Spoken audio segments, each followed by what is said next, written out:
Entonces, bueno, vamos a empezar con nuestro tema, que les decía que es nutrición vegetal, y esta es una primera parte, ¿no? Porque el tema, pues también es pesadito, ¿no? Entonces, bueno, vamos adelante. Esta tabla yo ya se las había mostrado en otra sesión, ¿no? Donde pongo aquí los fertilizantes más ocupados en la industria agrícola, que es, por ejemplo, la urea, el nitrato de amonio, sulfato de amonio. Y lo que quiero ahora resaltar en esta sesión justamente son las formas, ¿no? O sea, a lo mejor no conocemos la fórmula química de la urea, pero sepan ustedes que la urea básicamente es una forma de nitrógeno. El nitrato de amonio son de hecho dos formas de nitrógeno, ¿no? Una forma en nitrato, que es NO3, y de amonio. Sulfato de amonio es azufre y nitrógeno, ¿no? Nitrato de calcio igualmente. Nitrógeno y calcio, nitrógeno y potasio, ¿no? Cloro y potasio. Y entonces, los primeros son los que se ocupan más. Principalmente, pues como les decía, son compuestos nitrogenados. Y es que el nitrógeno, como vamos a ver un poquito más adelante, pues es fundamental, ¿no? Para el desarrollo de las plantas. También quiero resaltar, por ejemplo, en esta tabla, que se ven algunos que son, por ejemplo, incompatibles, ¿no? Por ejemplo, el sulfato de amonio y el nitrato de calcio. Y esto lo vamos a ver porque son, generalmente estos nutrientes se administran en grandes cantidades, ¿no? En el campo. Un tanto por el desconocimiento de las dosis, también el desconocimiento de los nutrientes que tenemos en el suelo, ¿no? Usualmente las personas que se dedican al campo no hacen análisis de suelo para saber cuántos nutrientes tiene su suelo, simplemente siguen la recomendación del agrónomo o de la tienda, ¿no? Que vende estos insumos. Entonces, se aplican en grandes cantidades y lo que sucede es un antagonismo en los nutrientes, ¿no? Por ejemplo, el sulfato de amonio, a mayor cantidad, por ejemplo, de sulfato de amonio, va a reducir, por ejemplo, que se asimile el nitrato de calcio, ¿no? Entonces, por eso son incompatibles. Y también hay otros que, por ejemplo, que dice aquí CR, ¿no? Que no se deben mezclar en altas concentraciones. Y eso es, por ejemplo, vean, el sulfato de potasio con el sulfato de amonio, ¿no? Y esto es porque, bueno, si bien esta es una forma en la que se asocia para administrar principalmente potasio, pues viene acompañada, ¿no? De azufre. Y este también, ¿no? O sea, es una forma de suministrar nitrógeno principalmente y azufre, pero digamos que ya sería una carga muy excesiva de azufre, ¿no? Sulfato de potasio y sulfato de amonio, pues nos darían ahí como un exceso de azufre y vamos a ver que también los excesos en los nutrientes, pues también pueden resultar tanto en la no asimilación de ciertos nutrientes como en niveles tóxicos, ¿no? Intoxicación de las plantas. Entonces, esto era como para resaltar esa parte, ¿no? De que en la industria química, ¿no? Los fertilizantes de síntesis química, muchos de ellos, vamos a ver, ¿no? Que están enfocados a administrar nitrógeno, ahora vamos a ver por qué, ¿no? En sus diferentes formas, en formas de nitratos, en formas de urea, en forma de amonio y otros elementos, ¿no? Como vemos aquí calcio, potasio, acá hay algunos metales, ¿no? Como hierro, zinc, cobre, ácido fosfórico, por ejemplo, lo que intenta introducir al campo, pues es el fósforo, el azufre, esta es otra forma, ¿no? Ácido nítrico, de meter nitrógeno. Entonces, vean que muchos, de hecho, están enfocados a suministrar el nitrógeno. Y eso es porque se dice que en el suelo, la tasa, digamos, de incorporación de nitrógeno, que usualmente viene del aire, ya habíamos hablado un poco de la composición del aire. El aire es 70% nitrógeno, 20% oxígeno, y ya lo demás es CO2 y otros gases, ¿no? Gases pequeños como argón, xenón y así. Pero básicamente el aire que nosotros respiramos es 70% nitrógeno. Ese nitrógeno solo puede ser incorporado al suelo mediante un proceso que se llama fijación de nitrógeno y eso solo lo hacen los microorganismos, ¿no? Sin embargo, durante la década de los 70 se descubrió un proceso químico por el cual utilizar el nitrógeno del aire y incorporarlo en este tipo de sustancias, ¿no? Como nitrato de amonio y así. Y que dio pie a la revolución verde, ¿no? El hecho de aplicar muchísimos fertilizantes en el campo. Entonces, bueno, esto pues tiene sus consecuencias, ¿no? Antes de ir a eso, quiero decirles que a lo mejor ustedes han comprado fertilizantes, ¿no? Vamos a la tienda donde compramos a lo mejor nuestras plantas y vemos algunos fertilizantes. Entonces, principalmente los fertilizantes están a base de 3 nutrientes, de nitrógeno, fósforo y potasio, que de acuerdo a la tabla periódica, sus símbolos, ¿no? O las letras con las que se describen estos elementos son nitrógeno N, fósforo P y potasio K, ¿ok? Entonces, casi siempre van a ver estas formulaciones como NPK, ¿no? En este caso, por ejemplo, este fertilizante tiene 13 partes de nitrógeno, 6 de fósforo y 40 de potasio, ¿no? El triple 17, que es un fertilizante pues muy utilizado, se refiere a eso, ¿no? Que en N, P y K tienen 17, 17 y 17, tienen esas partes, ¿no? Entonces, hay algunos que son solo nitrógeno, ¿no? Por ejemplo, la urea, pero si ustedes llegan a ver estos fertilizantes que están divididos en 3 partes, en general se refieren a eso, ¿no? A esos elementos, nitrógeno, fósforo y potasio, y que vamos a ver que son algunos de los elementos pues más requeridos por las plantas y por eso es que los fertilizantes están enfocados en este sentido.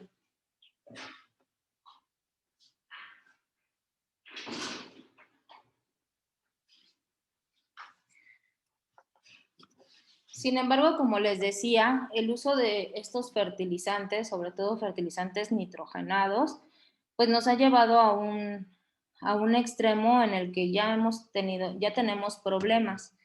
Este es un mapa que no está actualizado porque me parece que ya hay un nuevo artículo donde este señor Rockstrom ha hecho mucha investigación referente a ciertos aspectos y que tienen que ver con, digamos, el espacio seguro para operar, ¿no? Donde nuestro planeta nos puede como mantener como humanidad, ¿no?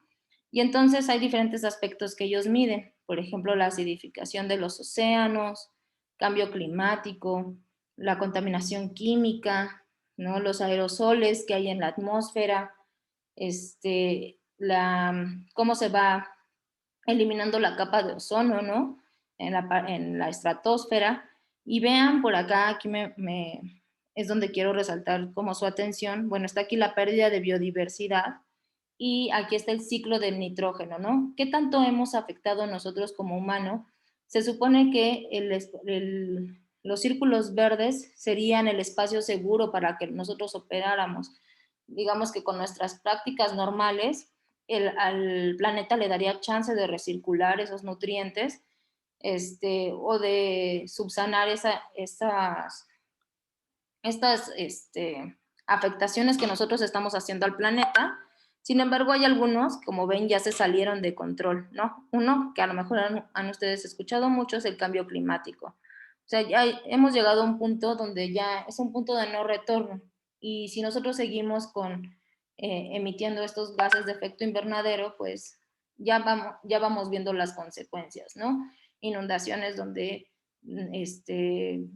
había precipitaciones moderadas, sequías extremas, todo esto producto del cambio climático, ¿no? Que ahora sentimos más calor, ¿no? Por ejemplo, la acidificación de los océanos, todavía estamos en rangos, pues, en los que el planeta puede contener con eso, ¿no? Sin embargo, la pérdida de biodiversidad es una cosa que ya ya rebasamos estos límites planetarios y lo que se dice es cuántos planetas necesitaríamos como para recuperar esa situación, ¿no? Y algo que quiero que vean justamente es el ciclo del nitrógeno, ¿no? Con esta, con esta innovación que se tuvo, donde se pudo hacer, se pudo ocupar el nitrógeno del aire para hacer fertilizantes químicos, esto que surgió con la Revolución Verde, pues realmente nos fuimos mucho más lejos, ¿no? La tasa a la que los microorganismos podían incorporar este nitrógeno al suelo, pues se vio muy rebasada ahora con esta síntesis química, ¿no? Y lo mismo está pasando, seguramente ya rebasamos el límite con la cuestión del fósforo, ¿no? Y por eso es que, no sé, algunos detergentes, por ejemplo, tienen algunas campañas de, a lo mejor han visto, libres de fosfatos, ¿no? Eso es justamente porque estamos incorporando muchos nutrientes donde no los había antes, ¿no? Entonces, parte de esos nutrientes, lo que Perdón, hace, Karen, yo no entendí la gráfica. Es decir, que el rango va desde el centro hasta las orillas, ¿no? Por eso lo que tenemos en el lado izquierdo inferior está en completamente rojo, ¿no? Es la más riesgosa, que no alcanzo a entender qué dice la letra. sí, El lado izquierdo, ajá, esas. aquí dice ciclo del nitrógeno, está en inglés, ¿no? Dice ciclo del nitrógeno, aquí dice ciclo del fósforo. Y entonces aquí habla del flujo biogeoquímico, ¿no? Que existe, pero digamos que los límites seguros para que el planeta pueda recircular esos nutrientes serían los verdes, ¿no? Como en el centro verde. Y si ven, esto ya sobrepasó muchísimo esos límites. Ok. Entonces ya estamos como muy fuera de eso, ¿no? Y consecuencias de ese exceso de nutrientes, pues los hemos visto, por ejemplo, en estas situaciones. A lo mejor se acuerdan hace algunos años, esta no es una foto del Caribe mexicano, pero es me parece en Europa, pero habla de la explosión de las algas, del sargazo, ¿no? En el mar, donde usualmente no había tantos nutrientes. Nosotros hemos desechado a través de los drenajes, ¿no? En las costas, en las playas, hemos desechado muchísimos de estos nutrientes, ¿no? Nitrógeno, fósforo, y al haber muchísimos nutrientes, pues las algas empiezan a, como locas, a dividirse y a reproducirse, y de pronto ya son muchísimas, ¿no? Y pasó esta situación de que se llenó el mar de sargazo. No sé si se acuerdan, que es un alga café. ¿Alguno de ustedes llegó a escuchar esto? Sí, claro. Sí, sí. Justo es eso, ¿no? Y esto pasa, por ejemplo, pasó en el mar, que de hecho el mar tiene una capacidad increíble de amortiguar todos estos nutrientes, ¿no? Sin embargo, esto pasa en el mar, pero también pasa en los ríos, ¿no? En aquellos cuerpos de agua dulce. Y esto se le llama eutrofización de las aguas, ¿no? Eso quiere decir que estamos incorporando muchísimos nutrientes. Por ejemplo, nosotros que vivimos en las ciudades desechamos con nuestros detergentes, ¿no? Muchísimo fósforo. El fósforo es un elemento muy limitante en la vida, es decir, que existen muy pequeñas cantidades y en cuanto la vida lo tiene, pues lo ocupa, ¿no?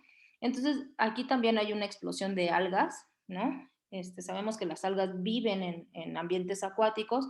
Cuando les llega una cantidad excesiva de nutrientes, les digo, ellos lo ocupan, se empiezan a dividir, se empiezan a hacer muchísimas, y a lo mejor ustedes han visto algunos espacios así, ¿no? Llenos de aguas que están verdes, que están llenas de algas, y entre más nutrientes tengan, más se van a reproducir, no tienen un límite, ¿no? Y lo que hacen es acabar con el oxígeno de ese cuerpo de agua, acaban con la vida, por ejemplo, de los peces, y eventualmente terminan secándolo, ¿no? O sea, de verdad que es que no tienen un límite, no saben que, de hecho, si se siguen dividiendo, podrían ver afectada su supervivencia. A las algas no les importa, ellas se siguen dividiendo sin importarles nada, ¿no? Entonces, la eutrofización es un problema muy, muy importante, y en el campo lo que ocurre es que al aplicar de manera descontrolada los fertilizantes, estos fertilizantes, se sabe que menos del 50% del fertilizante que se aplica al suelo en las tierras agrícolas es utilizada efectivamente por la planta. Todo el resto se infiltra, ¿no? Va pasando por toda el suelo, pasando por las rocas y llega a los mantos acuíferos, ¿no? Agua que está en el subsuelo y eutrofizando esta agua y que finalmente llega a desembocar, ¿no? En ríos, en lagos, en el mar incluso, ¿no? Causando todos estos problemas de los que pues ya nos hemos enterado, ¿no? Entonces, bueno, hemos hablado un poco de los nutrientes y en relación, por ejemplo, al pH, decíamos que había formas disociadas, no sé si se acuerdan, ¿no? El agua cuando se disocia, se separa en iones hidrógeno, sabemos que la fórmula química del agua es H2O, un hidrógeno se separa y el otro hidrógeno se va con el otro oxígeno, ¿no? Entonces sus formas disociadas son el ion hidrógeno que tiene carga positiva y el ion hidroxilo, que es el OH, que tiene carga negativa. Entonces, hemos insistido también, por ejemplo, en decir, pues los nutrientes están ahí, pero no están en las formas disponibles, ¿no? Cuando hablábamos de composta y de lombricomposta, y decíamos que los microorganismos lo hacían o lo transformaban en formas que de verdad la planta lo pudiera utilizar. Pues esas formas, pues son iones, ¿no? Entonces la absorción de los nutrientes van a entrar a través de las raíces, ¿no? A través de estos que se llaman pelos radiculares, ¿no? Son los pelitos que tienen las raíces, van a entrar de manera líquida, pero disueltos en forma de iones, ¿no? Si ven, tienen cargas positivas, unos tienen, aquí no se ve, pero este tiene carga negativa. Y vamos a hablar un poquito más de estas formas. Entonces, ¿cómo es que absorben las plantas estos nutrientes que se supone están en el suelo, ¿no? Entonces, funciona de tres formas, ¿no? Una es la difusión. Eso quiere decir que los nutrientes se van a mover de las áreas de alta concentración, ¿no? Principalmente cerca de las partículas de arcilla. Si ven todos estos elementos, son elementos minerales, ¿no? Es decir, no son orgánicos. Recordemos que los orgánicos son aquellos que tienen carbono, hidrógeno y oxígeno, ¿no? Son esos compuestos orgánicos. Todo lo demás es de origen mineral, ¿no? Entonces, se van a mover estos nutrientes de donde hay más, que es cerca de las partículas de arcilla, ¿no? Del suelo, de las diferentes piedras que nosotros ponemos, a aquellos lugares de baja concentración. Esos lugares de baja concentración son alrededor de las raíces, ¿no? Estos pelos radiculares que decíamos. Entonces, a medida que las raíces van creciendo, van agotando estos nutrientes y se van extendiendo, ¿no? Digamos hacia las profundidades donde encontrarían otros nutrientes. Y las raíces, ¿cómo toman estos nutrientes? Esto lo hacen mediante su flujo de agua, ¿no? Las raíces van a tomar, digamos, van a absorber estos nutrientes a través que están disueltos en agua y van a entrar digamos, por la raíz y luego ya van a ir al tallo y a las diferentes hojas. Sin embargo, esta absorción no la hacen todo el tiempo, ¿no? A lo mejor ustedes pueden imaginar una selva, ¿no? En una selva el clima es caluroso, ¿no? Tiene una temperatura alta y tiene una humedad alta. Y vemos que la productividad en las selvas, es decir, el crecimiento de plantas, pues es muy alto, ¿no? A diferencia, por ejemplo, de un desierto donde a lo mejor también la temperatura es alta, pero la humedad es baja, ¿no? Entonces, por ejemplo, esos dos factores, temperatura y humedad, son importantes, son muy importantes para la asimilación de nutrientes. Otros factores que influyen en qué tantos nutrientes o qué tanto va a crecer una planta, pues puede ser, por ejemplo, el pH, del cual ya hablábamos, ¿no? La textura, que en nuestro caso no es tan relevante porque no estamos trabajando en un suelo como tal, sino que estamos generando una mezcla de sustratos, principalmente orgánicos, y las interacciones entre iones. Ahorita vamos a hablar un poquito de las interacciones entre iones. Esos son factores que determinan el crecimiento de las plantas. Entonces, ¿cómo es que toman los nutrientes las plantas? Es muy importante que,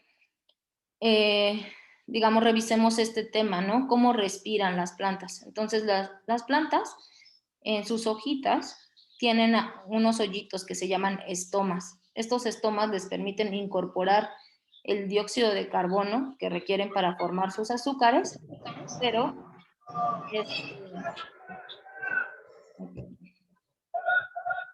pero también es importante que, por ejemplo, cuando se exponen al calor, pues las plantas también empiezan a sudar, ¿no? Entonces empiezan a evaporar agua que ya tenían dentro de sus tejidos. Entonces esta evaporación también ocurre por los estomas, ¿no? Entonces liberan agua y esto crea una presión negativa. Ajá. Cuando el agua pierde, la planta pierde agua, lo que hace es que intenta jalar agua de donde tenga, ¿no? Por eso es que es tan importante el riego. Y entonces al jalar agua, jala esos nutrientes, ¿no? Entonces estos nutrientes van a pasar, les comentaba, desde los pelos radiculares, ¿no? Y luego por dos canales que serían como sus vasos sanguíneos, de alguna manera, ¿no? Que se llaman xilema y floema, donde se transporta el agua y donde se transportan los nutrientes que la misma planta produce, ¿no? Recordemos que las plantas son organismos fotosintéticos que son capaces de producir sus propios compuestos orgánicos, lo que requieren, ¿no? Todo su carbono, hidrógeno y oxígeno lo van a obtener, lo van a poder producir ellas mismas. A diferencia de nosotros que sí necesitamos consumirlo. Entonces, miren, las plantas ocupan todos estos nutrientes que están en esta tabla, ¿no? El carbono, que es muy importante y que decíamos que es base de cualquier ser vivo, las plantas lo absorben del aire en forma de CO2. El hidrógeno lo van a obtener del agua, de romper el agua. Ajá. Por eso el riego. El oxígeno lo obtienen tanto de la ruptura del agua como del aire. Sin embargo, el resto de nutrientes no los van a poder obtener ni del agua ni del aire, sino que requieren que estén en el suelo. Entonces, hablábamos de las formas disponibles o de las formas en las que las plantas pueden ocupar estos nutrientes, ¿no? Entonces, de las formas del nitrógeno, pues son estas, el amonio, los nitratos, del fósforo, ¿no? Son formas que les llamamos fosfatos.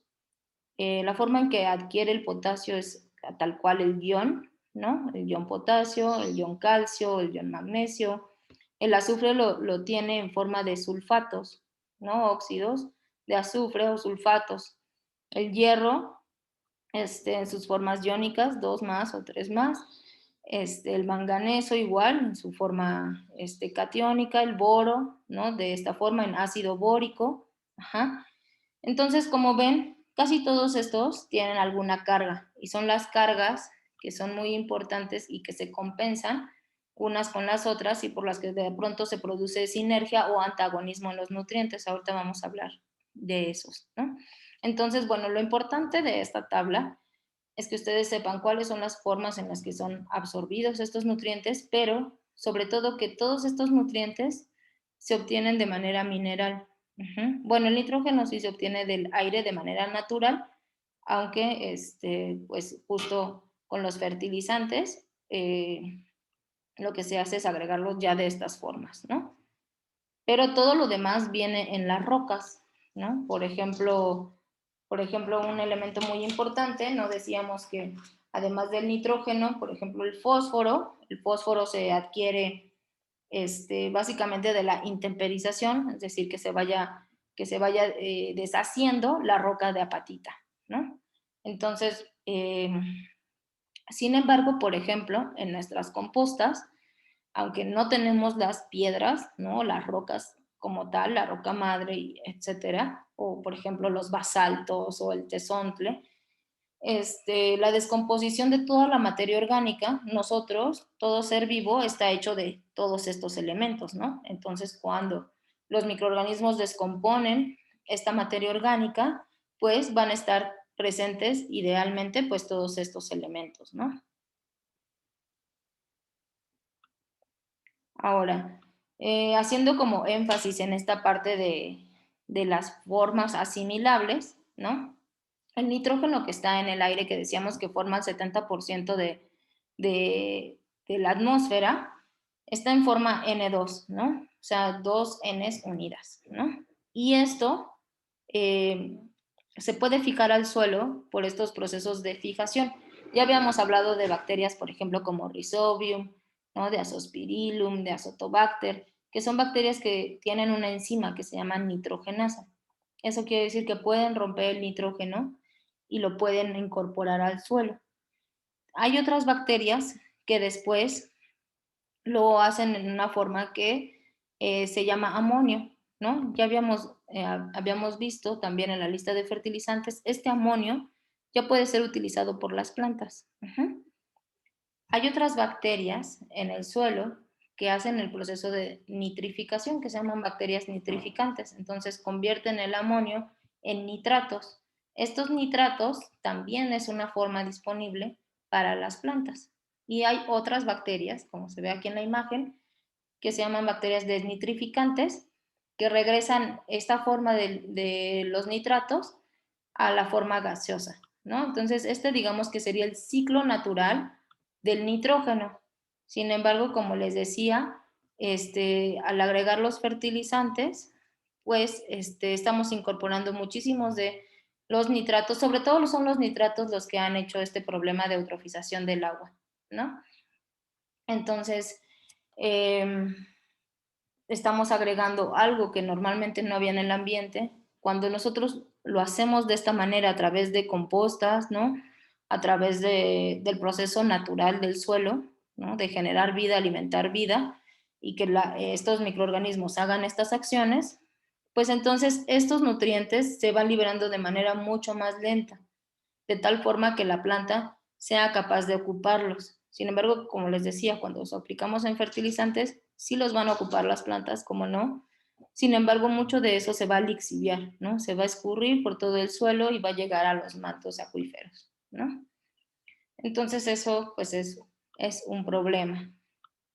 Ahora, hablando de los nutrientes que requieren las plantas, a veces se dividen pues en macro y micronutrientes. Esto quiere decir los nutrientes que se ocupan en mayor cantidad, ¿no? Y entonces, por ejemplo, aquí viene, para todas las plantas en cantidades relativamente grandes, pues se van a ocupar carbono, hidrógeno y oxígeno. Ya veíamos que esto lo va a obtener del aire, ¿no? En forma de CO2 el carbono, y lo va a obtener del agua, ¿no? El hidrógeno y el oxígeno lo van a obtener del agua.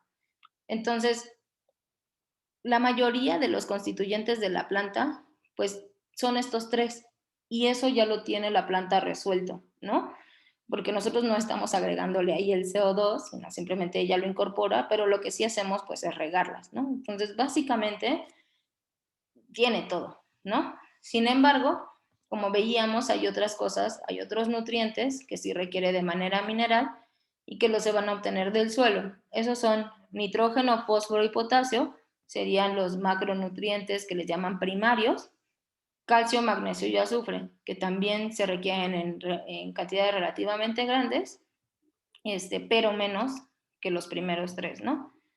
Ahora, los que se requieren en cantidades pequeñas, que también se obtienen del suelo o deberían obtenerse del suelo, pues ya son hierro, manganeso, boro, molibdeno, incluso cobre, ¿no? Que es un metal, zinc, cloro.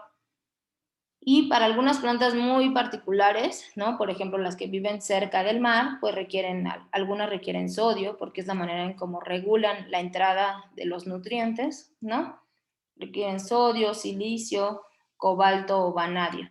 Entonces vamos a hablar un poquito de cuál es la función de estos nutrientes, ¿no?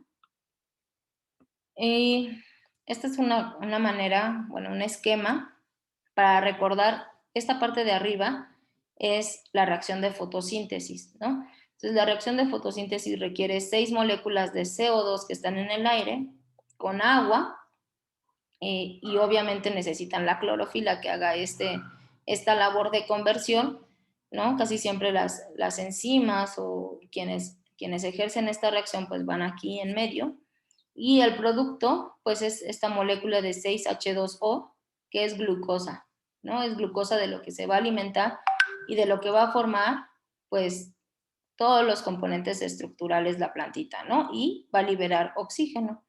Entonces, esta es la reacción de fotosíntesis, donde vean, incorporan CO2, agua, y lo que se obtiene para la planta, ella lo que quiere es estas moléculas orgánicas, ¿no? La glucosa, los azúcares, para generar sus tejidos. Y como desecho, para la planta en realidad no le importa, pues desecha oxígeno, y que para nosotros es muy, muy valioso, ¿no? Entonces, bueno, les comentaba igual, esta es otra forma de representarlo, ¿no? Donde se ve aquí el nitrógeno, el fósforo y el potasio, ¿no? Que son los elementos macronutrientes primarios, los secundarios calcio, azufre y magnesio, y los micronutrientes, es decir, que se requieren en muy poquitas cantidades, pues estarían estos como estos metales, hierro, cobre, zinc, ¿no? Boro, manganeso, cloro, molibdeno y níquel. Ok, entonces vamos en esta tabla, a resumir un poquito cuál es la función de cada uno de estos elementos. Entonces, por ejemplo, ya veíamos que los macronutrientes están divididos aquí otra vez. Los primeros tres, que son los macronutrientes primarios, es decir, que se requieren muchísimo, ¿no? Y los macronutrientes secundarios, que sí se requieren, pero no tanto, ¿no? O sea, entonces, el nitrógeno, pues, es el encargado del crecimiento vegetativo, ¿no? De generar hojitas, además, junto, obviamente, con el carbono, ¿no? Es parte fundamental de los aminoácidos. Todos los aminoácidos tienen nitrógeno y la unión de varios aminoácidos constituye las proteínas. Uh-huh. También el nitrógeno es muy importante para generar los ácidos nucleicos, toda la información genética que tiene una planta que le va a decir, tú vas a ser rosa, ¿no? Vas a generar una hojita tal, una hojita cerrada, vas a tener en tus tallos espinas. Todo eso que determina una especie, pues está contenido en los ácidos nucleicos, ¿no? En el ADN y en el ARN. Y esos están formados, como su nombre lo dice, ¿no? Por nitrógeno. Vean aquí. Uh-huh.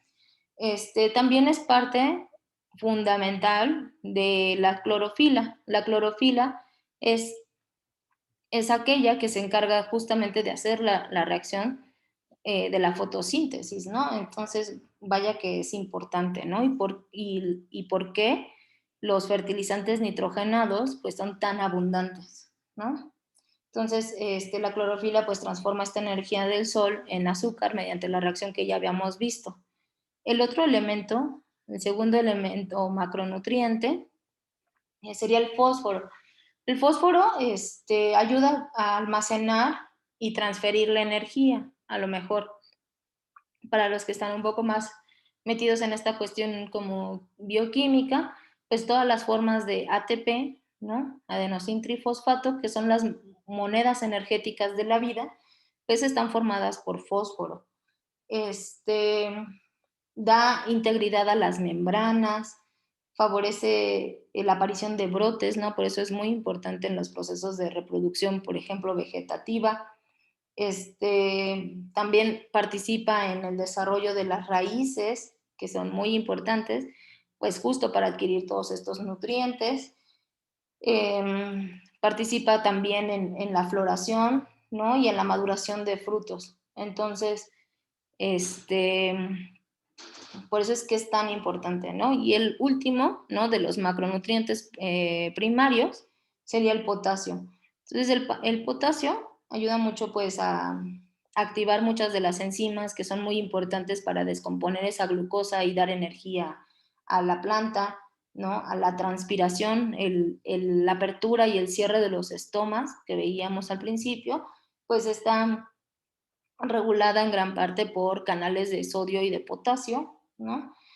Y esto es muy importante para el transporte de los nutrientes. También ayuda a cerrar a los estomas, ¿no? Para retener agua, y también fortalece paredes celulares, ¿no?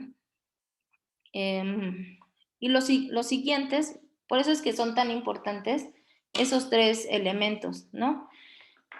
Los otros, aunque aquí están los macronutrientes calcio, magnesio y azufre, que son secundarios, son igualmente necesarios por la cantidad, ¿no? Que se tiene que incorporar en la planta, no lo son como estos tres, ¿no? Nitrógeno, fósforo y potasio. y es por eso que les ponía al principio de la presentación algunas de las formulaciones de los fertilizantes, donde están basados en solamente esos 3 nutrientes. Sin embargo, vamos a ver la importancia de los otros nutrientes, ¿no? Dentro de los macronutrientes también pues está el calcio, que da vigor y mantenimiento a las membranas. También hay muchos canales de calcio que van a permitir el equilibrio de las cargas positivas y de las cargas negativas. Como veíamos, cada uno de los nutrientes tiene una carga y el calcio se encarga de regular un poco eso, ¿no? También ofrece, por ejemplo, resistencia a enfermedades, al estrés que es causado porque hace mucho calor, ¿no? Porque hace mucho frío, y también interviene en la formación de semillas. El magnesio es así parte fundamental, ¿no? De hecho, es el centro se requiere para la producción de clorofila, ¿no? Que decimos que es muy importante para la fotosíntesis, para generar tejidos sanos, para reducir también el estrés por calor. El déficit, por ejemplo, de magnesio, lo que hace es que tengamos plantas muy chiquitas, ¿no? Y que de pronto, no sé si ustedes han hecho eso, pero yo a veces pongo a germinar mis plantitas en macetas chiquitas. Y veo que una ya va muy avanzada y otra muy chiquita cuando es el mismo lote de semillas, ¿no? Entonces eso, principalmente a veces ese retraso se debe a la deficiencia de magnesio. El azufre, aquí dice que es constituyente de aminoácidos esenciales. Los aminoácidos esenciales, por ejemplo, como la metionina o cisteína, que son muy importantes para generar lazos fuertes, ¿no? Dentro de las proteínas. También, por ejemplo, el azufre sabemos que es constituyente de los glucósidos que dan ese característico olor del ajo, de la cebolla.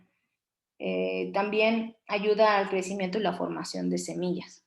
Entonces, bueno, esos serían los macronutrientes, en el entendido de que se llaman así porque se requieren en mayor cantidad y de alguna manera son esenciales. Es decir, que no se puede cambiar nitrógeno por zinc, por ejemplo, ¿no?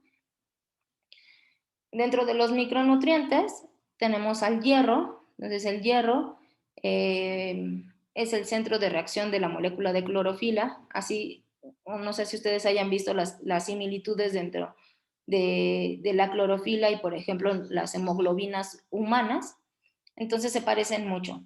Tienen este centro de hierro, ¿no? Que ya hablábamos, es el centro de reacción de la clorofila. Es muy importante también para la división celular y se utiliza como catalizador de muchas enzimas. Algunas, por ejemplo, de las plantas aromáticas requieren hierro para expresar esos aromas. También es muy importante para la fijación de nitrógeno por parte de los microorganismos, y el déficit de hierro, por ejemplo, lo podemos ver en hojas que son amarillas, y también lo que vemos es que si tenemos deficiencia de hierro, pues vamos a tener menos frutos. Ahora el zinc aquí dice que compone sistemas enzimáticos. Las enzimas son aquellas que ayudan a degradar todo para que se tengan los elementos para crear nuevos tejidos, ¿no? Para crear tallo, para crear hojitas. Entonces, en particular, el zinc se utiliza para producir clorofila, es cofactor de muchas enzimas y de la respuesta inmune, ¿no? Entonces, también, por ejemplo, una deficiencia de zinc lo que va a hacer es que nuestras plantas sean mucho más susceptibles a que sean atacadas, ¿no? Por plagas y enfermedades. El manganeso igualmente es un cofactor enzimático, ¿no? Se utiliza para la fotosíntesis, para la respiración, que recuerden que es muy importante para que la planta pueda sudar, ¿no? Pueda transpirar, y que esa fuerza, que es una fuerza física de presión negativa, jale agua del suelo para adquirir esos nutrientes. Para la asimilación de nitrógeno. También También influye mucho en la tolerancia a estrés, ¿no? Estrés por sequía y calor principalmente. El boro, acá dice que participa en el metabolismo de los carbohidratos. Eso quiere decir que la planta, ya sabemos que por fotosíntesis genera glucosa, ¿no? Esos azúcares o esos carbohidratos pues se tienen que descomponer de alguna forma.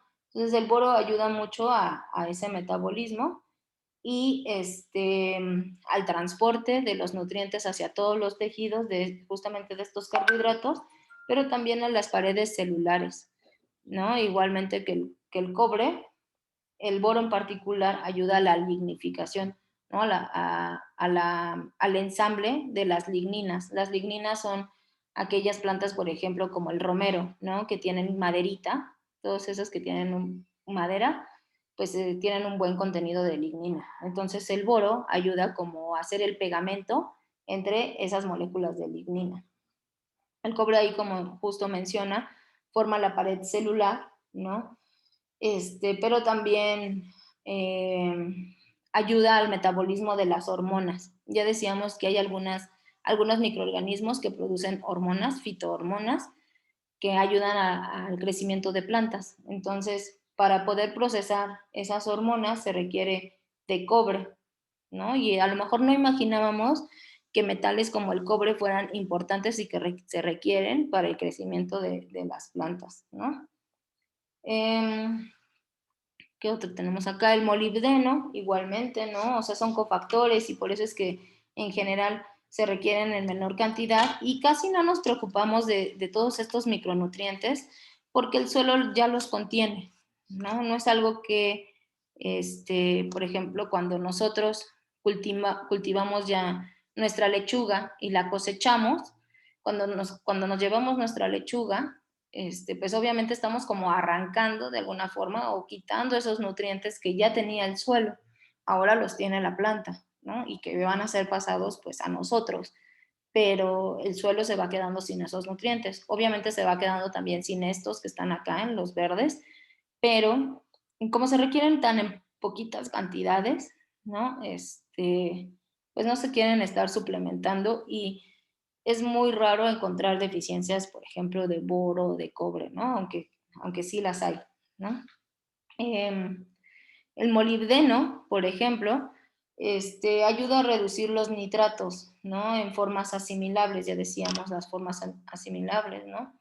¿Cuáles son? A la fijación de nitrógeno, algunas de esto sobre todo, y no tanto para la planta, sino para las bacterias que viven alrededor, ¿no? El molibdeno es parte también central de esta enzima que yo les comentaba, que es la nitrogenasa, que lo que hace es romper el nitrógeno y ponerlo en forma asimilable para las plantas. Entonces hay algunas bacterias que cambian, de hecho, el molibdeno por vanadio. El molibdeno se encuentra mucho en rocas, por ejemplo, basálticas, ¿no? Estas rocas como negras. El cloro participa en la fotosíntesis, el equilibrio iónico, evita la pérdida de agua, puede ayudar al almacenamiento de la energía luminosa para... La fotosíntesis se hace en dos fases, una que se llama la fase luminosa y otra que se llama la fase oscura, que es cuando no hay luz, ¿no? Entonces, durante el día las plantas acumulan esa energía y durante la noche la transforman en estos carbohidratos, ¿no? Entonces, también hay otros micronutrientes como el silicio, que interviene en la rigidez de las paredes celulares, muy importante para evitar que lleguen plagas, y el sodio para también regular la presión osmótica, ¿no? Es decir, que las plantas no se les salga toda el agua, ¿no? Entonces, pues este es como un mini resumen de cada una de las funciones de los nutrientes. Para mí lo más importante es que, bueno, ustedes vayan asociando, esto no sucede de un día a otro, ¿no? Por ejemplo, vemos que el nitrógeno forma parte de la clorofila y como Nancy nos mencionaba al principio, una deficiencia de nitrógeno se manifiesta como plantas amarillas. Eso quiere decir que la clorofila pues no está tan presente. La clorofila le da el color verde a las plantas. Entonces, si no tienen nitrógeno, no se van a poner verdes. ¿Ok? No sé si tengan alguna duda hasta aquí.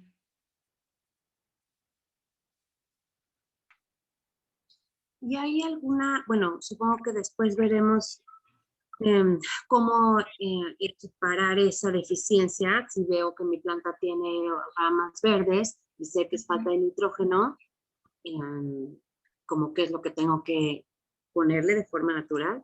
Así es. Sí, eso lo vamos a ver el viernes, pero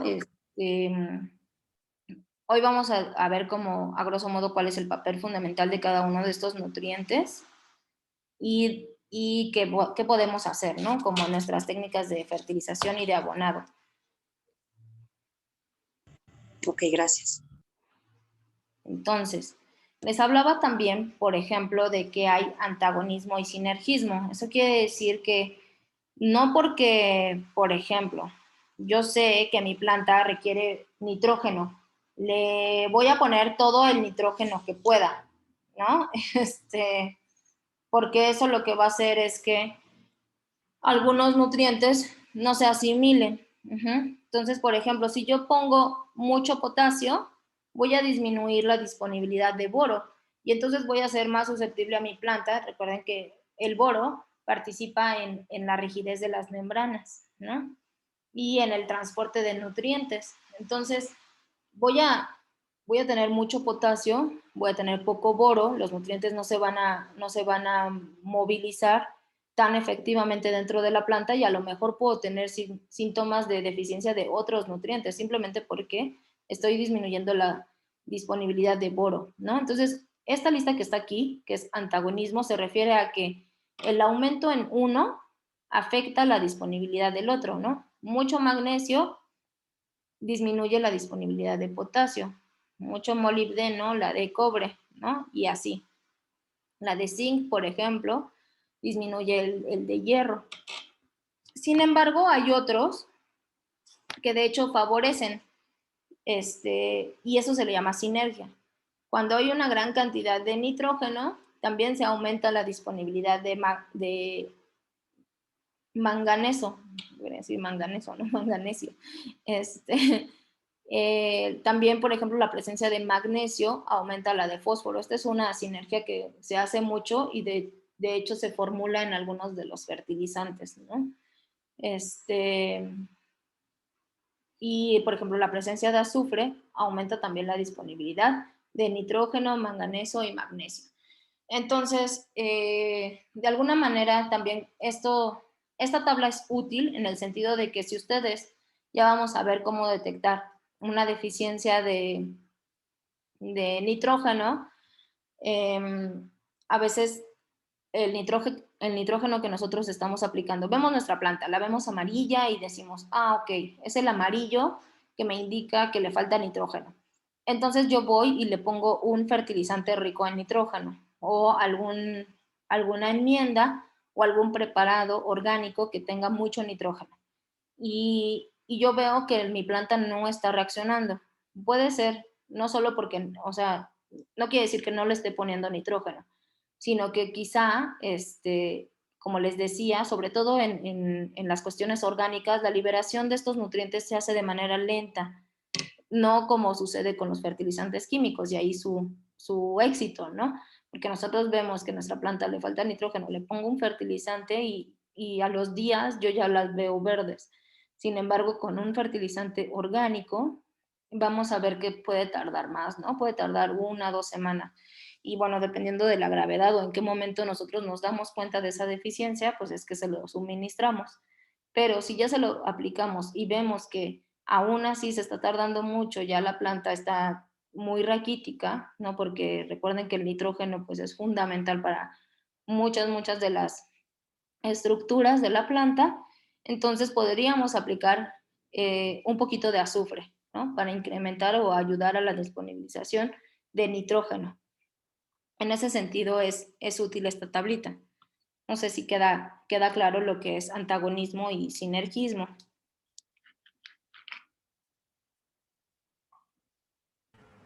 Si no, pues Sí. las que el sinergismo es que les ayude, la otra lo perjudicaría, ¿no? Estoy Así es. O sea, el sinergismo es que les ayuda, ¿no? El hecho de que haya nitrógeno, más nitrógeno hace que haya más magnesio.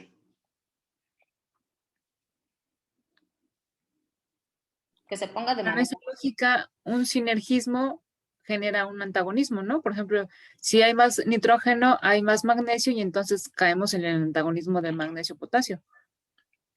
Así es. O sea, la verdad es que es un poco difícil.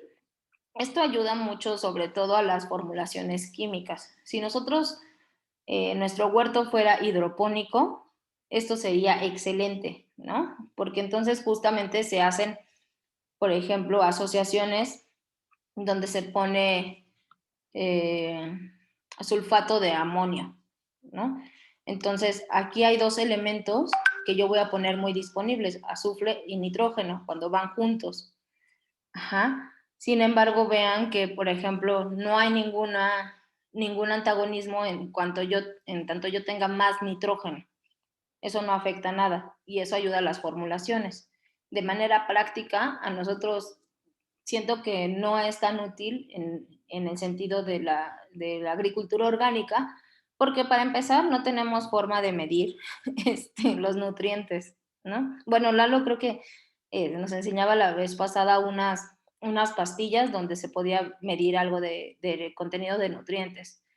Eso está súper bueno porque a lo mejor no te esperas a tener ese síntoma, ¿no? Las plantas, y nosotros nos vamos a volver como de alguna manera, con la práctica, pues como médicos de plantas, ¿no? Nosotros vamos a ver a la planta y la vamos a ver morada o la vamos a ver amarilla, le vamos a ver manchas y entonces vamos a decirle, pues a ti te falta tal, ¿no? Y entonces yo te receto un abono rico en nitrógeno. Entonces, nosotros vamos a ir haciéndolo así, ¿no? No hay como tal una receta, sin embargo, sepan que lo que yo les decía hace ratito, ¿no? Probablemente, en el antagonismo, ¿no? Probablemente yo veo deficiencias de hierro en mis plantas. Y por más que yo hago el tratamiento, por ejemplo, para las deficiencias de hierro es muy bueno hacer tratamientos foliares porque se integran mucho más rápido, ya les voy a mencionar cómo. Yo le he hecho de manera foliar a mis plantitas mi sulfato de ferroso y mi planta simplemente no responde. Y entonces puede ser que se deba a que tal vez mi composta tiene mucho zinc o mi sustrato en general, ¿no? Mi suelo, en donde está mi planta, tiene mucho zinc. Es un poquito, o sea, como cómo interpretar las cosas que a veces no suceden, ¿no?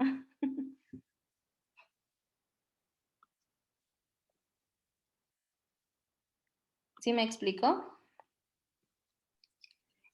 Oye, Karen, una pregunta como, por ejemplo, cuando se cae, o sea, si se cae la hoja estaba verde, planté un aguacate que ya tenía 3 hojitas muy lindas, ya le tocaba traspasarlo y a la hora de pasarlo a la tierra, se le cayeron las 3 hojas.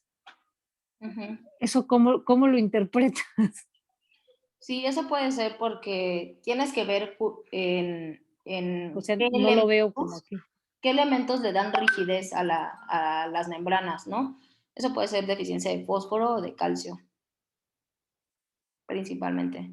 Pero se le cayeron inmediato, o sea, los 2 días o 3 días de pasarla a la tierra, Ujú. ya no tenía ninguna de las hojitas. Ay, qué feo. Falta de, o sea, bueno, no lo ubico en lo que hemos hablado, por eso te pregunto. Sí, eso lo vamos a ver cuando justo veamos las deficiencias, ¿no? Pero, por ejemplo, el calcio ayuda mucho al vigor y al mantenimiento de las membranas. Entonces, esas hojitas probablemente estaban como muy débilmente ancladas al tallo, ¿no? Puede ser deficiencia de calcio, puede ser deficiencia de esto que proporciona rigidez a la membrana, ¿no? Hasta incluso sílice. Es que eso es muy raro, que se le caigan todas es muy raro.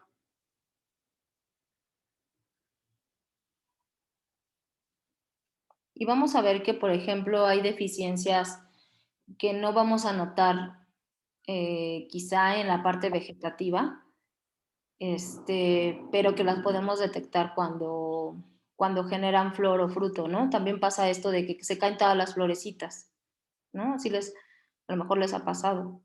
A mí me pasó con un limón, ¿no? Entonces estaba el limón, sacaba sus florecitas y de repente, así como dice Liz, en 1 o 2 días ya todas las florecitas estaban tiradas en el suelo. Y yo decía, no, pues qué extraño. Y pues es una deficiencia, ¿no? Sobre todo ahí, en las flores, es de potasio. Cosas que tampoco vemos, como deficiencias de calcio, y me venía esto a la mente porque en el jitomate, a lo mejor no sé si les ha pasado, que se forma un jitomate y en la base o en la parte de abajo del jitomate se les pone una mancha negra y eso es deficiencia de calcio, ¿no? Pero ya ahí ya lo vemos como pues un poco tarde.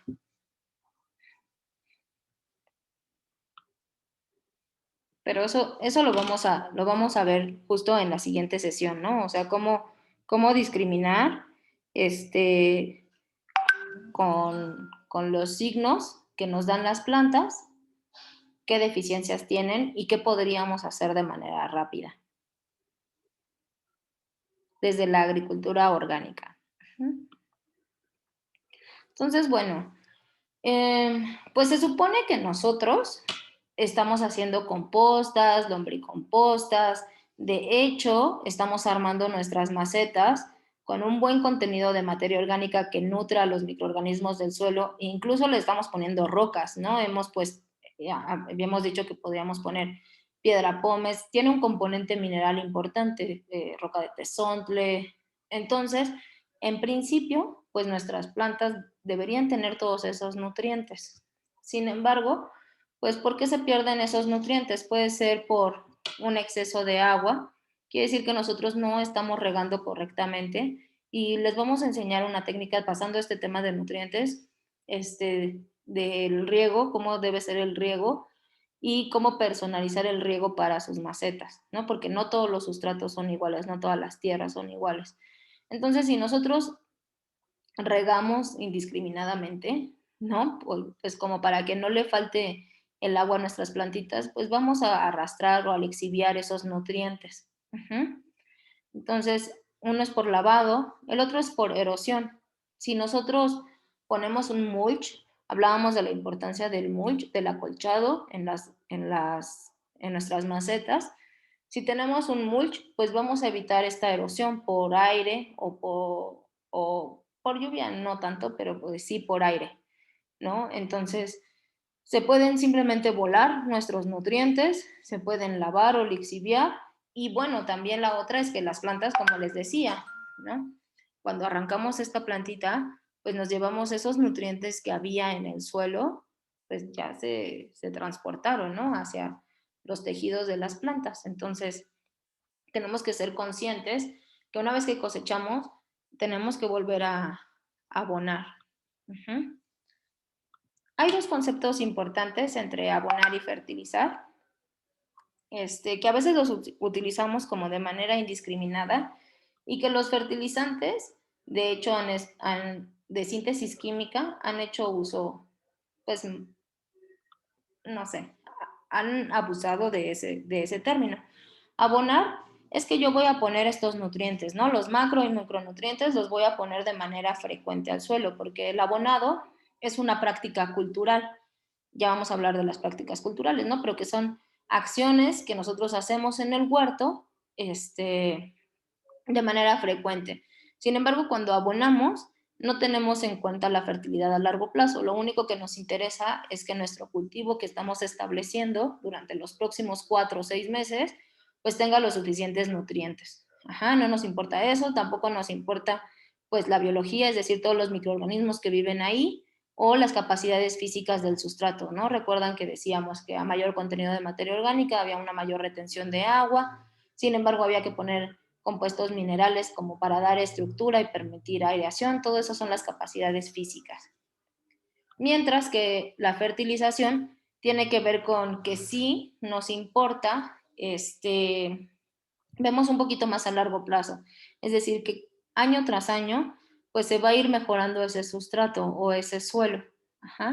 Entonces, bueno, idealmente nos gustaría pues estar aplicando técnicas de fertilización, ¿no? Donde no solo nos preocupemos por los nutrientes, y eso tiene que ver con, básicamente ahí, pues la regla sería no utilizar fertilizantes químicos, porque un fertilizante químico sería como en este sentido abonar, ¿no? Yo le voy a poner los nutrientes y no me importa cómo esté ese sustrato ni las características físicas, y si se lava todo no importa porque el fertilizante químico es barato y se lo vuelvo a poner, ¿no? Y voy a la tienda y lo consigo rápido, ¿no? Me tengo que esperar 6 o 7 meses para tener mi composta lista. Entonces, pensemos en eso.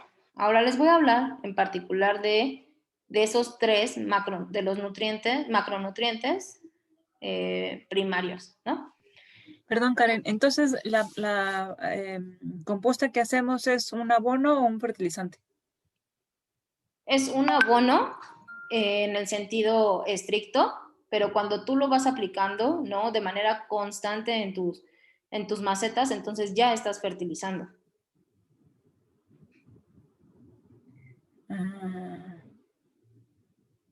No entendí, es que entendí que el abono no considera el impacto del sustrato y en la fertilización sí. ¿Tiene que ver entonces con frecuencia o con material que se aplica? Tiene que ver un poco con, por ejemplo, cuando tú haces una composta, ¿estás de acuerdo que ya dejaste pasar los 6, 7 meses para que se madure, para que se formen los ácidos húmicos, los ácidos fúlbicos, ¿no? Todos esos nutrientes que ya están estabilizados y que se van a liberar lentamente.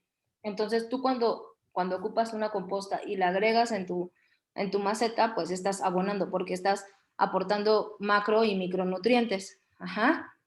Pero no sé si te acuerdas que habíamos dicho que una maceta no podría estar el 100% estructurada en forma de composta. No sé si te acuerdas de eso. Sí, claro, es el 10% de toda la mezcla. Exacto.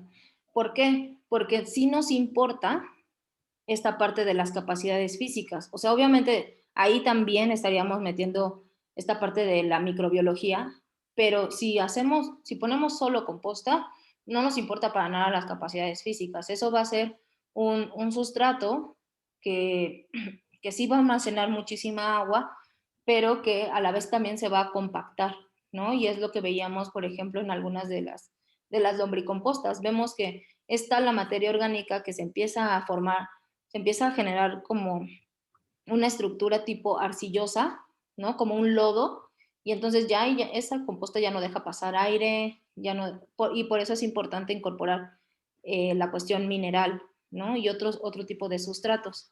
Entonces, cuando nosotros incorporamos, hacemos una mezcla, entonces sí nos está importando no solo los nutrientes, sino la parte física y biológica. Y al estar haciendo esto continuamente, pues vamos fertilizando nuestro suelo, vamos recuperando la fertilidad del suelo. Ah, ya. Es que pareciera que abonar significa aplicación de abono y fertilizar aplicación de fertilizante, pero no, son acciones integrales o no, ¿no? El hecho de que, independientemente de qué producto le eches. Exacto. Okay, Independientemente, ¿no? O sea, por ejemplo, los fertilizantes químicos Ah, solo abonan, ¿no? Bueno, a lo mejor si utilizamos a la hora de nuestra mezcla de tierra, una tierra negra o una tierra de hoja, un 10% y a esa le aplicamos fertilizante, podría ser un proceso de fertilizar, ¿no? Porque está equilibrando, sustituyendo a la composta. Sí, sí podría ser. O sea, si justamente tú tienes en cuenta eso, y es algo de lo que, por ejemplo, habría que ser un poquito más abiertos, ¿no? En el campo, cuando hace algunos años, que yo iba a campo y hablaba con los agricultores, pues yo estaba como muy aferrada en mi sentido de que todo tenía que ser orgánico, ¿no? Y la verdad, para mí era inadmisible que utilizaran fertilizantes químicos. Sin embargo, te das cuenta que la realidad del campo a veces es otra, ¿no? Y quizá no tienen las formas de hacer composta o no sé, hay muchas situaciones, la verdad, ahí, ¿no? Tanto sociales como de conocimiento, como económicas. Y entonces, yo me he dado cuenta, como tú dices, que si un agricultor utilizara de manera eficiente los fertilizantes, pues no tendrían este problema y quizá eventualmente podría transitar a formas solo orgánicas, si él quiere, ¿no? Claro está. Pero lo que tú dices, claro, o sea, sin embargo, los fertilizantes químicos, en el sentido en el que se ocupan, como se ocupan actualmente, pues no intentan fertilizar, ¿no? Solo abonar, solo incorporar los nutrientes. Ok. Oye, Karen, una pregunta. Por ejemplo, cuando hacemos un maceto huerto y ya crece todo lo del maceto huerto, lo sacamos, ¿no? Esa tierra que queda ahí, o sea, bueno, en primera pues es como que la rotación de cultivos, ¿no? Sí. Pero de todas maneras esa tierra en algún momento la vamos a tener que sacar toda y volverle a poner o se puede irla abonando, bueno, irle poniendo composta y revolverla o cuál es la recomendación? ¿Cambiarle la tierra? ¿Volver a hacer la composición? Ujú. Yo recomendaría eso, sacar todo y volverlo a hacer, ¿no? Igual lo puedes hacer como por 2 o 3 ciclos de cultivo, tal vez durante un año, no la sacas y nada más vas incorporando pues tu composta, eso podrías hacer. Sin embargo, hay plantas que no te permiten hacer eso, ¿no?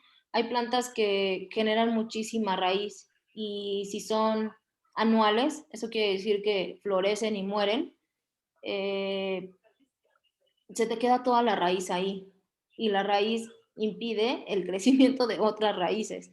Entonces sí tienes que sacarlo todo para volver a armarlo, ¿no? Y esa tierra pues ocuparía otra vez tu 60% de la nueva maceta.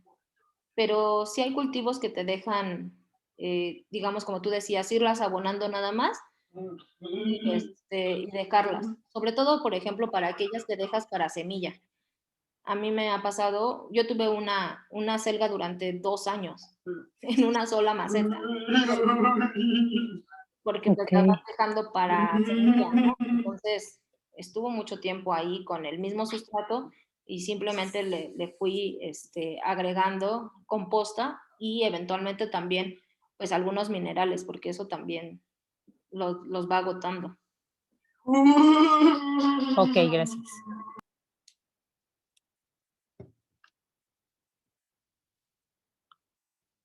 Ok, entonces, bueno, pasando otra vez a los macronutrientes, los 3 principales, que es el nitrógeno, el fósforo y el potasio. ¿Cuándo deberíamos aplicar nitrógeno?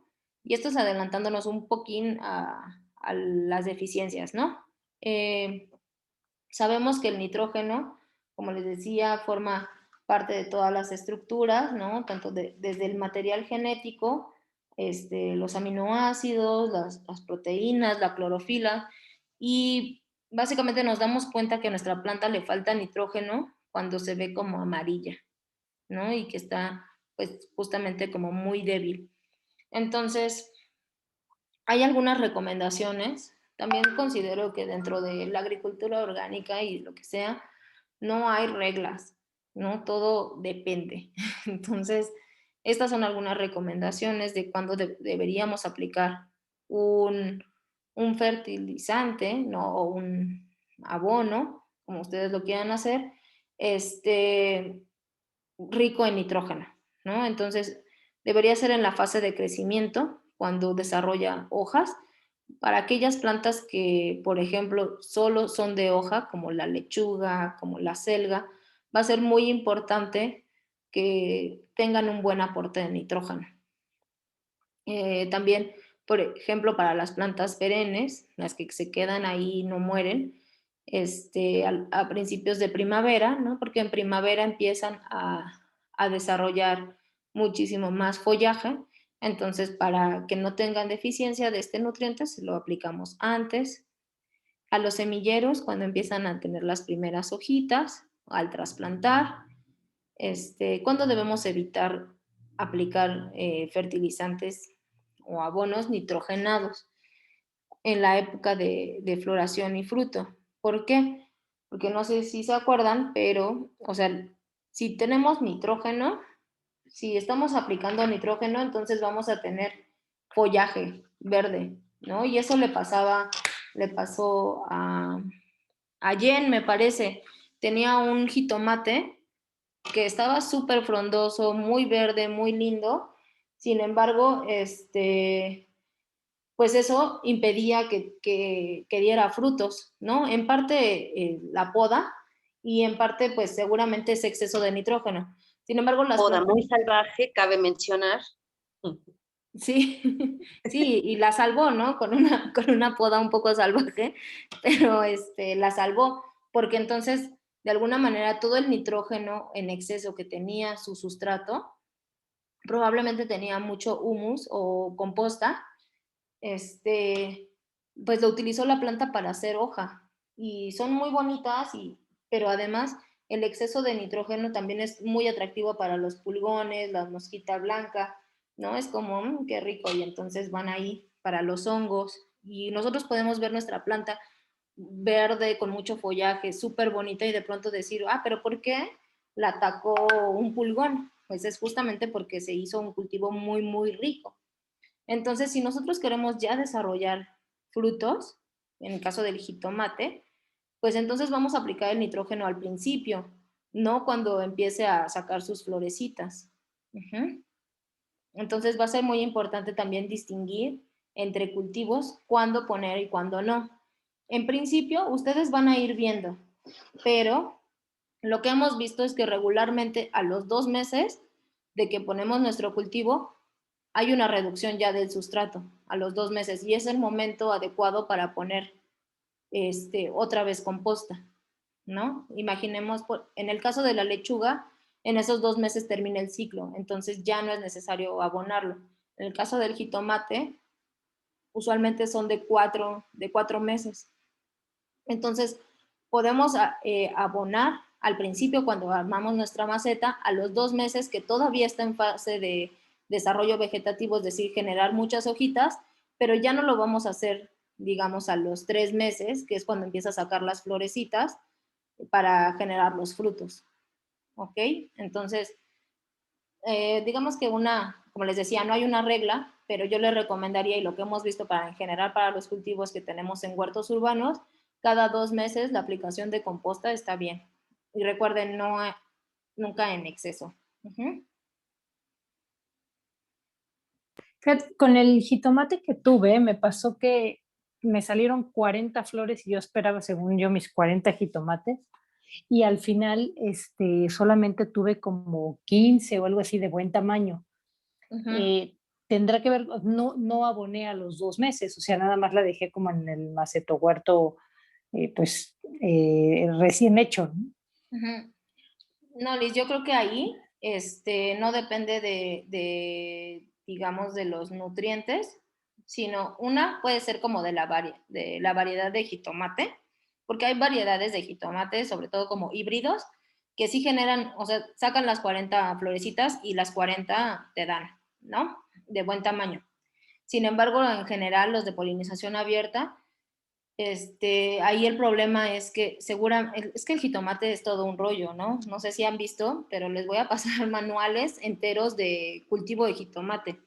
El jitomate es muy necesario podarlo, y entonces yo creo que te generó tantas florecitas porque tenías lo que se llaman chupones. Eso quiere decir ramas axilares hacia los lados con muchas florecitas.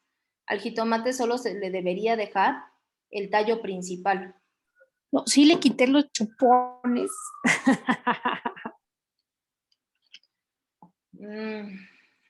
Entonces, a lo mejor sí fue una cuestión de nutrientes. Es que, si te digo, depende de la variedad de jitomate y en la maceta en la que la tenías. Es una maceta que tiene al menos unos 30 centímetros de profundidad. Sí, sí tenía como buena profundidad. Después, como que sí se fue, ahorita por eso me sonó lo que dijiste, porque sí se fue como asentando lo que le había puesto. Entonces después ya le faltaba, de hecho, no me acuerdo si les mandé una foto que la cebolla que estaba ahí, estaba la mitad de la cebolla afuera, como que se fue asentando la tierra, bueno, toda la mezcla que le Ujú. puse.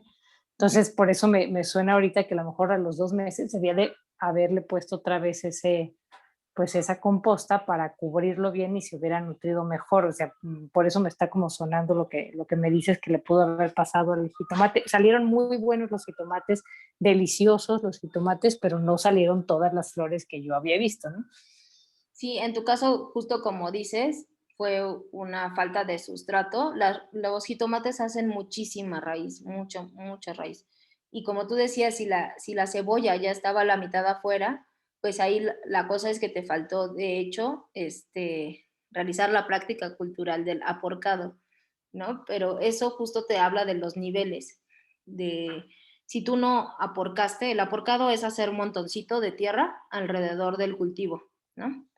Eso sobre todo en cultivos que son de raíz, como la cebolla, el betabel, el rábano, pero también en el jitomate, el aporcado, conforme va creciendo, hay que irlo haciendo montoncitos alrededor del tallo, porque eso le da soporte y le permite generar, pues, todas las demás estructuras más fuertes.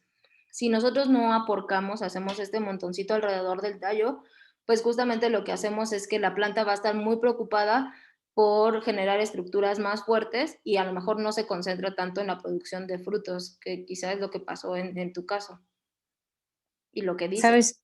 ¿Sabes lo que sí no le hice el aporcado y se lo hice solamente a la cebolla? Y entonces, claro, cuando yo regaba se le volvía a caer y se lo tenía que volver a poner. Entonces, más bien creo que sí, como dices, me faltó sustrato para que se detuviera para todos. Ujú. En el caso de los jitomates, porque hay jitomates que son de crecimiento indeterminado. Eso quiere decir que te dan. Yo tuve un jitomate así y me estuvo dando como por 2 años, casi 3 años. Entonces, es muy importante, como dices, en esos que están mucho tiempo, irles agregando sustrato.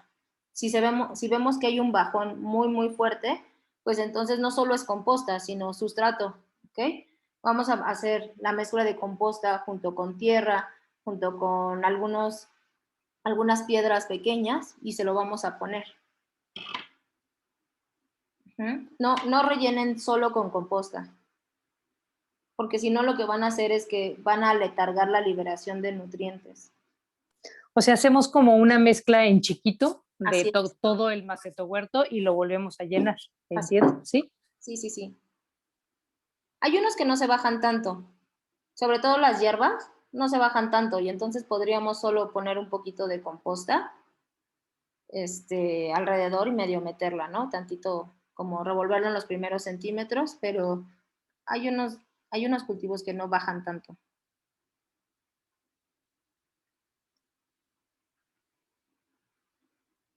Ok, y entonces, pues haríamos nuestra aplicación de composta, pues cuando aparecen las primeras hojas, les decía, si se pierden el color verde, se ponen amarillas. Para plantas de interior se sugiere que cada 2 semanas se aplique el nitrógeno. Eh, ¿Dónde podemos encontrar estos fertilizantes como ricos en nitrógeno? Pues idealmente lo tiene el humus, ¿no? Y la lombricomposta sobre todo, pero ¿recuerdan esta tierra de acerrín que Alan les enseñó? Ese es un sustrato muy rico en nitrógeno. Entonces yo les sugeriría que ocupen ese tipo de sustrato para armar sus macetohuertos de hojas.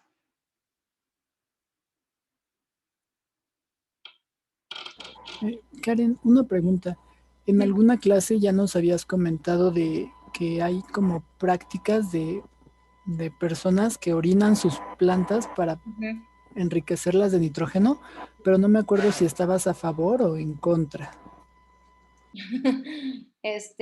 Yo no estoy en contra, sin embargo, considero que si tú vas a vender esa producción, pues tendrías que ser muy consciente con tu alimentación, ¿no? Porque en la orina pues también van muchas toxinas y recuerden que la orina no se aplica directamente, ¿no? Si van a utilizar este fertilizante líquido orgánico que es el FLO, tienen que medio tratarlo, ¿no? Esto se hace diluyéndolo y poniéndole un poquito de inóculo de microorganismos que vayan degradando y también asimilando algunos de estos componentes tóxicos, ¿no? Entonces este inóculo se logra con un puñito de tierra, por ejemplo. Creo que no hemos hablado de organoponía. Yo no estoy en contra. Considero que es un recurso que se debe ocupar, pero bueno, eso ya depende, ¿no? Si es para tu consumo y tú estás de acuerdo, pues hazlo. Pero igual si es para la venta, yo creo que sí tendrías que ser un poco más consciente de qué es lo que comes, ¿no? Sí, pues obviamente también, ¿no? La orina. Oye, pero ¿y qué debes de comer para ser consciente? No es que lo piense hacer, no, la verdad no me gusta la idea, pero ¿qué debes de comer? Pues tienes que ser como justamente, pues a lo mejor vegano, ¿no? A lo mejor simplemente no comer chatarra, no comer tantas grasas.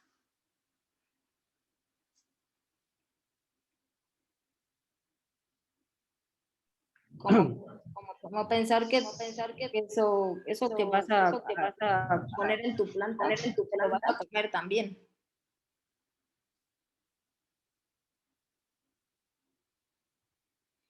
Pero no tengas, bueno, no, igual si no lo quieres hacer, no lo hagas, no te voy a obligar.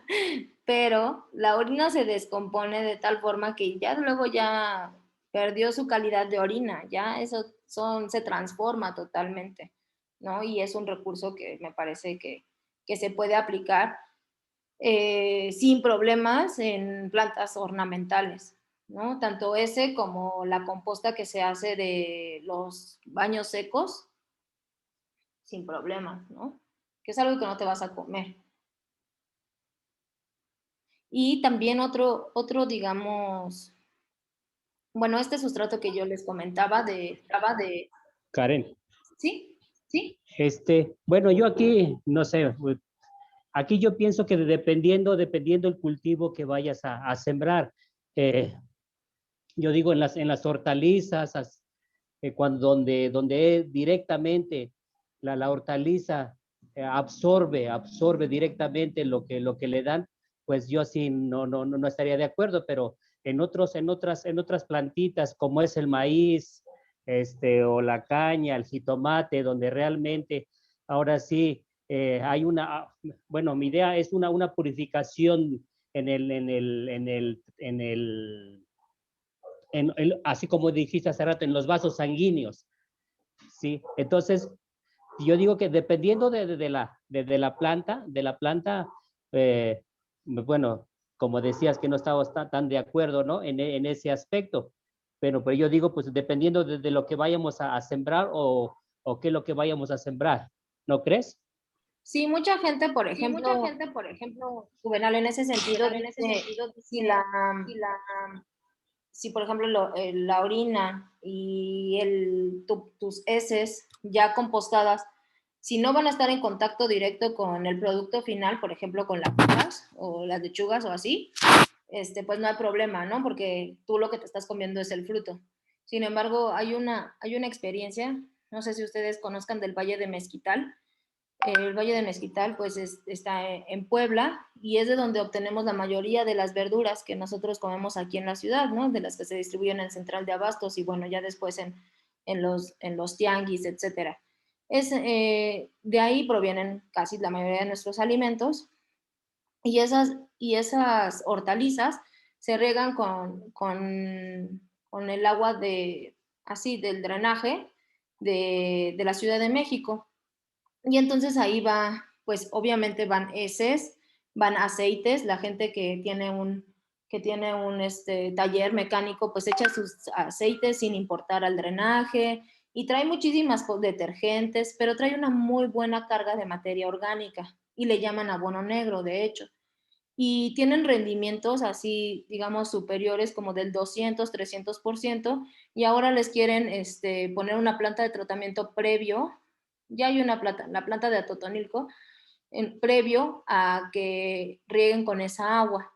Y están muy molestos, obviamente, porque están reduciendo su carga de nutrientes y cómo crecen las plantas, pero en el sentido de jitomates y así, se ve que metales pesados que venían en los aceites son incorporados hasta el jitomate, ¿no? Entonces, yo por eso decía, obviamente no es que vamos a regar con agua de, de gasolina o no sé, de aceite, pero muchos de esos nutrientes sí son absorbidos y no son discriminados por la planta.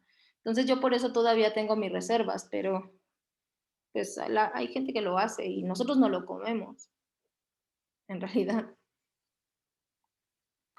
Sí, la verdad, hay mucha gente inconsciente, mucha gente que no le importan los demás, lo que ellos quieren es hacer negocio y punto. Ese es el problema, ¿no? De nuestra gente, de que dicen, bueno, yo voy a hacer negocio, a mí no me importa si le afecta o no le afecta, yo quiero sacar dinero, ¿sí? Entonces, pues no va por ahí, pero pues desgraciadamente así es mucha gente.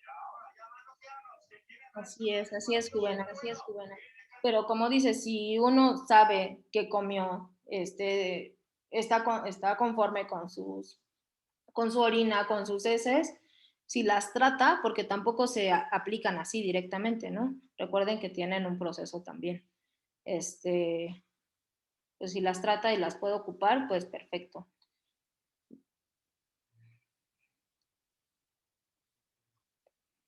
Ok, bueno, ahora pasando al fósforo, que es el otro elemento, ¿no? Recuerdan del NPK, el fósforo. Cuando va a aplicar fósforo, pues ahí sí va a ser en la fase de floración y fruto. Ahí vamos a poner, podemos ponerlo para cuando apenas van iniciando, porque recuerden que el fósforo ayuda al desarrollo radicular. Entre más raíces que genere una plantita, pues más acceso va a tener a los nutrientes y mejor va a crecer. En el trasplante, ¿cómo vemos la deficiencia de fósforo en particular? Pues es que las hojas se ponen como verdes pálidas, puntas quemadas, ¿no? Bordes amarillos. Ya vamos a ver todos estos síntomas la siguiente sesión, pero si ven, y de manera similar a como decía el nitrógeno, se recomienda de manera inicial y en el trasplante. Y recordemos que nuestra composta, en realidad la composta y el humus de lombriz, pues tienen estos nutrientes en una buena carga, ¿no? Entonces, tal vez también han visto que aplicar una ligera capa de humus ayuda a la germinación y eso ayuda a que se establezcan plantines fuertes para después trasplantarlos. Entonces, aplicando nuestras compostas, idealmente no tendríamos estos problemas, ¿no? ¿Cuándo evitar, por ejemplo, el fósforo? Pues en plantitas que son aromáticas o que son hojas, porque además recuerdan también que el fósforo ayuda a la floración, promueve la floración, ¿no? Entonces, en las aromáticas en general no queremos las flores, ¿no? Digamos cuando hablamos de consumo. Hay veces que no lo podemos evitar, aunque no le pongamos fósforo, pues las plantas tienen un ciclo y también generan sus flores. Sin embargo, el aplicar fósforo en este tipo de plantitas, pues justamente acorta su ciclo de vida y hace que florezcan mucho más pronto, ¿no? Abonos ricos en fósforo son aquellos que, como el guano, ¿no? A lo mejor han visto este tipo de fertilizantes. El guano tiene un alto contenido de fósforo. Un abono que ha estado trabajando Alan, que les va a platicar de él luego, que es la sola, que es un helecho, es un abono verde, ese también es muy rico en fósforo. Pero en general les digo que el humus y la composta pues lo tienen. Y finalmente, voy a hablar del potasio. El potasio también favorece el crecimiento de flores y de frutos y se recomienda aplicar, por ejemplo, cuando aparezcan las flores. Ya vamos a hablar Ahorita les pongo solo, pues digamos, las formulaciones como más comerciales, ¿no? Como el guano o como la gallinaza en el caso del nitrógeno, o en este caso del potasio, un fertilizante que se comercia mucho respecto a su contenido en potasio, pues es el bokashi, que es un tipo de fermentación que también vamos a ver, pero que se hace con algas. Entonces, esos son muy ricos en potasio y a lo mejor los han visto. Sin embargo, en la siguiente sesión vamos a ver formas caseras de suplementar estas deficiencias en los nutrientes. ¿Ok? Entonces, no se agobien y piensen que tienen que comprar el bokashi de algas, ¿no? Entonces, el potasio es muy importante ponerlo cada vez que empiezan a salir las flores.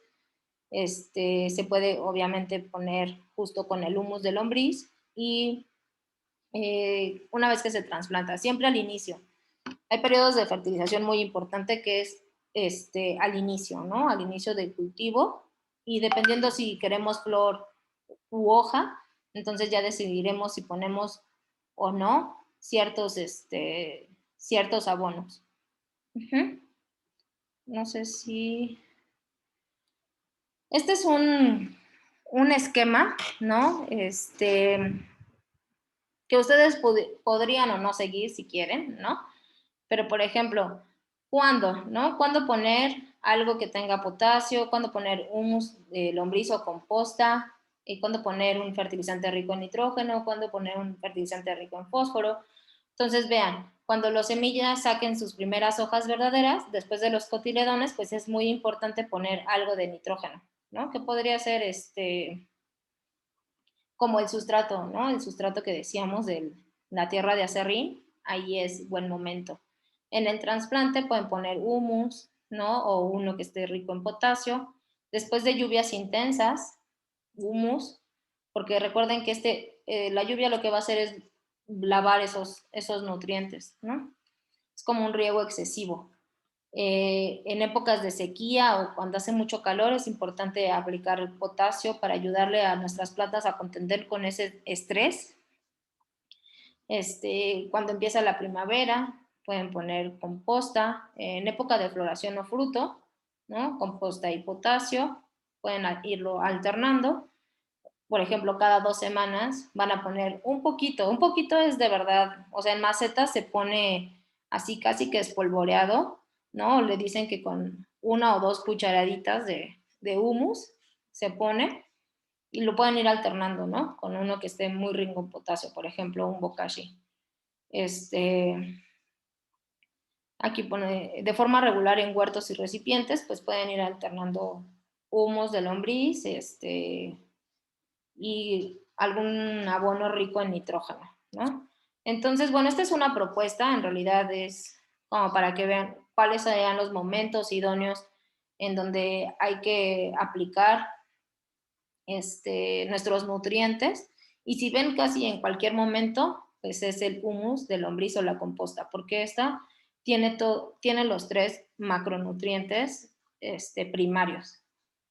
Entonces, bueno, esto nos da pie y solo les pongo esta imagen porque es lo que veremos la siguiente sesión, a cómo detectamos que tenemos deficiencia en cada uno de los nutrientes, ¿no? En nitrógeno, en fósforo, en molibdeno, en cobre, en hierro, ¿no?